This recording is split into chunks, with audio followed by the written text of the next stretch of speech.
নমস্কার, আপনারা দেখছেন চ্যানেল এবিসি। আমি বিজয় আর প্রত্যেক দিনকার মতো আপনাদের সামনে উপস্থিত হয়ে গেছি। আজকে আপনাদের সঙ্গে এখন আলোচনা করব রাশিচক্রের পঞ্চমতম নক্ষত্র মৃগশিরা নক্ষত্র সম্পর্কে। মৃগশিরা নক্ষত্র সম্পর্কে বেশ কিছু বৈদিক কাহিনী এই নক্ষত্রের সঙ্গে কিন্তু বিশেষভাবে সংযুক্ত হয়ে থাকে।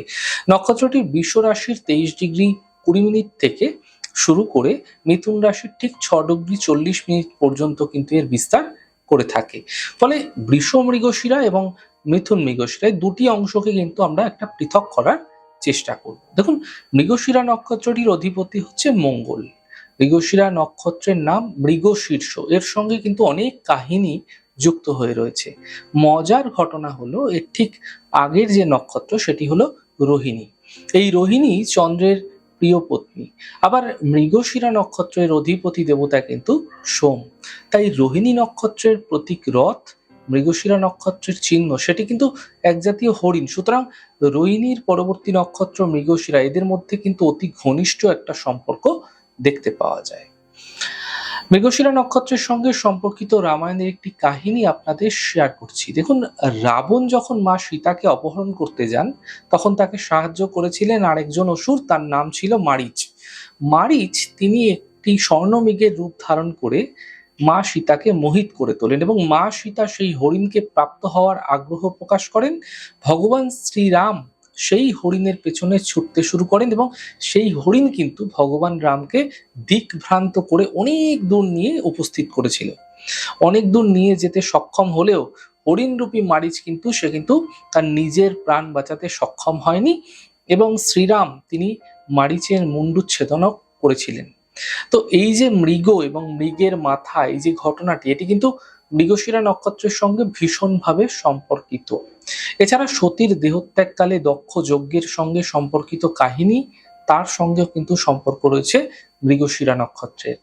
যাই হোক না কেন, মৃগশিরার মধ্যে একটা ছুটন্ত একটা গতিময়তা সেটি কিন্তু আমরা ভীষণভাবে দেখতে পাই এবং এই যে গতিময়তা, এই যে সবসময় একটা স্পষ্ট দিক নির্দেশ থাকে, তা কিন্তু থাকে না। অনেক সময় মৃগশিরা নক্ষত্রের মানুষ তারা উদ্ভ্রান্তের মতো এগিয়ে যেতে থাকে লক্ষ্যবিহীন পথে। তবে এরা ভীষণ চার্মিং, এরা ভীষণ এনার্জেটিক প্রকৃতির হয়ে থাকে। এদের মধ্যে জীবনী শক্তি সবসময় বেশি দেখতে পাওয়া যায়। আজ আমরা বৃষ রাশি যে মৃগশিরা নক্ষত্র রয়েছে, কারণ দুটি পার্ট পড়ে, একটা মিথুনে পড়ে একটা বৃষতে পড়ে।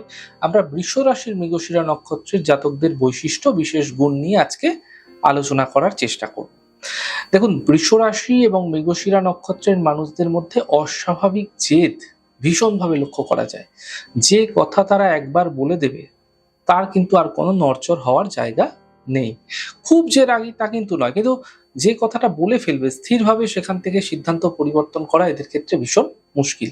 এটা কিন্তু মৃগশিরা নক্ষত্রের মানুষদের মধ্যে ভীষণভাবে দেখতে পাওয়া যাবে।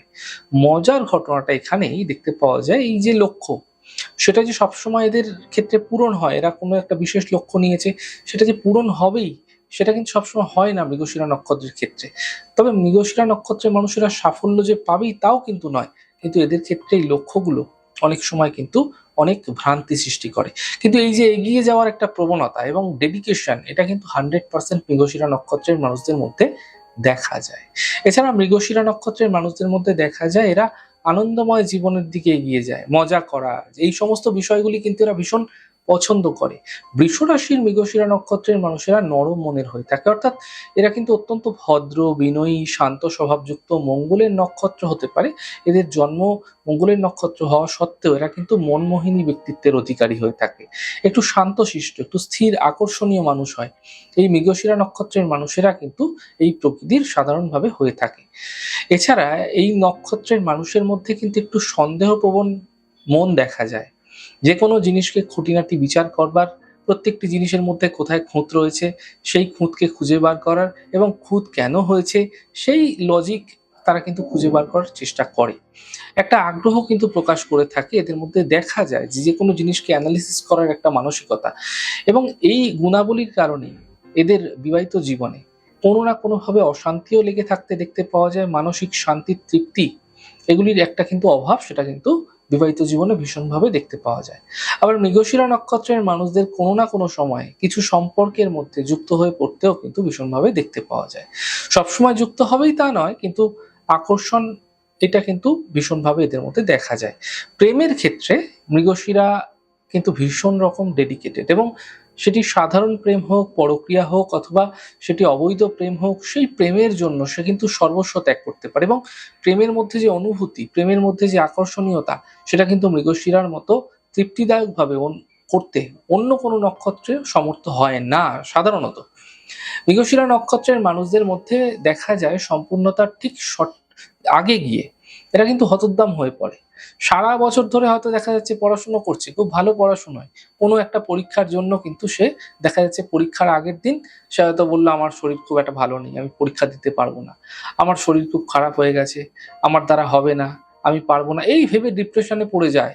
পারছি না, পারবো না, এই ধরনের ভাবনা চিন্তা কিছু না কিছু সমস্যা ক্রিয়েট করে একদম শেষ মুহূর্তে গিয়ে। সারা বছর ঠিক আছে, এরা কিন্তু বেশ সমস্যার মধ্যে নিজেরাও পড়ে যায় এরকম ক্ষেত্রে, এবং পারিবারিক মানুষজনকেও কিন্তু ভীষণভাবে জড়িয়ে ফেলে। সাধারণত এই জাতক বা জাতিকাদের কিছু স্পেসিফিক, কিছু স্পেশাল পাওয়ার লুক্কায়িত অবস্থায়ও দেখতে পাওয়া যায়।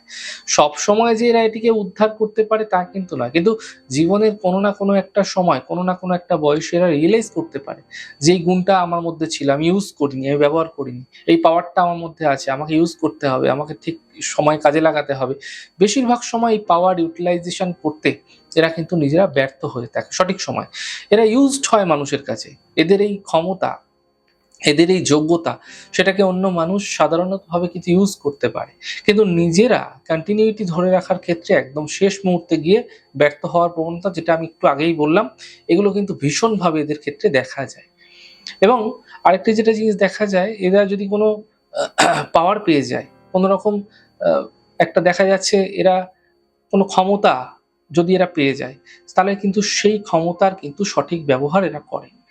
এরা একটু যেহেতু জনদরদী প্রকৃতির হয়, মৃগশিরা নক্ষত্রের মানুষের অত্যন্ত পলিটিক্যাল ক্ষমতার ব্যবহারে উপযুক্ত, ক্ষমতাশালী, ব্যক্তিত্বপূর্ণ হয়ে থাকে, যার ফলে এরা যদি পাওয়ার পাচ্ছে, কোনো রকম ক্ষমতা পাচ্ছে, সেটা সঠিক জায়গায় সঠিকভাবে ডিস্ট্রিবিউশন করতে সক্ষম হয়।